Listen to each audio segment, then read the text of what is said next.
সড়ক দুর্ঘটনায় আহতদের জরুরি চিকিৎসা সেবা দিতে হটলাইন চালু করার পরামর্শ দিয়েছেন বিশেষজ্ঞরা। তারা বলছেন, দুর্ঘটনার পর দ্রুত চিকিৎসা দিতে পারলে আহতের সংখ্যা 2/3 কমতে পারে।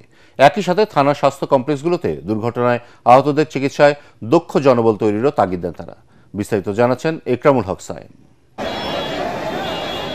রোড সেফটি ফাউন্ডেশনের তথ্য অনুসারে সড়ক দুর্ঘটনায় 2022 সালে ক্ষতি হয়েছে টাকার অঙ্কে 180 বিলিয়ন, যা জিডিপির 1.5%। যদিও বিশ্লেষকরা বলছেন, সড়ক দুর্ঘটনায় নিহত, আহত ও চিরতরে পঙ্গু হয়ে যাওয়া মানুষের সঠিক সংখ্যা হিসেব করলে জিডিপির ওই ক্ষতি দাঁড়ায় 5%-এর বেশি। ডব্লিউএইচওর লেটেস্ট রিপোর্টে বলতেছে যে লাখে এখন 19 জন মারা যায়, আর আগের রিপোর্টে ছিল 15 জন মারা যায়, আর আগের রিপোর্টে ছিল অ্যাবসলিউট নাম্বার ছিল 25,000, এখন হচ্ছে 31,000, অর্থাৎ আমাদের এখানে বাড়ছে। সারা দেশ থেকেই সড়ক দুর্ঘটনায় গুরুতর আহতদের চিকিৎসার প্রধান গন্তব্য রাজধানীর পঙ্গু হাসপাতাল। এখানকার চিকিৎসকরা বলছেন, বেশিরভাগ ক্ষেত্রেই দুর্ঘটনায় আহতদের হাসপাতালে আনা হয় ঝুঁকিপূর্ণ অবস্থায়। খারাপ রোগীগুলা পেরিফেরিতে দেখা যায় যে রোগীর অবস্থা খারাপ, তারা প্রাইমারি ট্রিটমেন্ট না দিয়ে খুব দ্রুতই এখানে পাঠায় দেয়। ফলে দেখা যায় যে আমরা রুগীকে স্টেবিলাইজ করতে, তার হিমোডাইনামিক কন্ডিশনটা স্টেবিলাইজ করতে দেখা যায় যে আমরা আসার সাথে সাথেই ওটি করতে পারি না। বিশেষজ্ঞরা বলছেন, সড়ক দুর্ঘটনার 1 ঘন্টার মধ্যে সঠিক চিকিৎসা পেলে মৃত্যুহার কমবে অনেকাংশেই।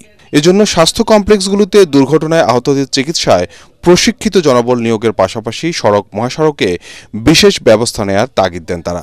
আমার একটা লোক যেখানে মানে ক্র্যাশটা ঘটনাটা ঘটলো, ওখানে যেই চিকিৎসাটা দরকার ঠিক ওই মুহূর্তে সেইটুকু দেওয়া, সেখান থেকে নিয়ে হসপিটালে নিয়ে যাওয়া, এই জায়গাটা যাতে ইমপ্রুভ করা যায় কীভাবে সেটা নিয়ে কাজ করছেন।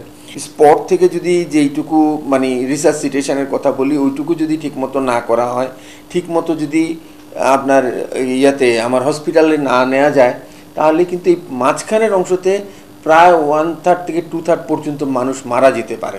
অ্যাম্বুলেন্স সার্ভিসগুলো বাড়ানো, যাতে ঠিকমতো প্রপারলি ট্রান্সফার করা যায়।